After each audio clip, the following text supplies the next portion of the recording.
Bakı Dövlət Universiteti və ARB24 telekanalı arasında imzalanmış əməkdaşlıq müqaviləsi çərçivəsində 4-cü Newslab təlim proqramı başlayıb. 3 ay davam edəcək proqram xəbər hazırlanması, nitq mədəniyyəti, görüntü və videomontaj sahələrini əhatə edir. Seçim mərhələsini uğurla tamamlayan 12 tələbə ilə universitetdə görüş keçirilib. Jurnalistika fakültəsinin dekanı Vüqar Əliyev bildirib ki, bu ildən etibarən təlimlərə 3-cü kurs tələbələri də cəlb edilib və əməkdaşlıq daha da genişləndirilib.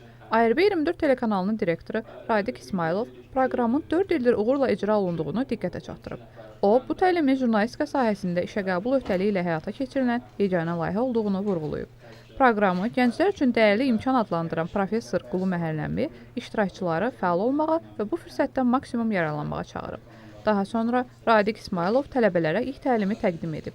Newslab təlim proqramını uğurla başa vuran şəxslərə sertifikatlar veriləcək, onların yarısı ARB24-də işlə təmin olunacaq. Zəhra Niftiyeva, Zahid İbrahimov, Bedu Xəbər.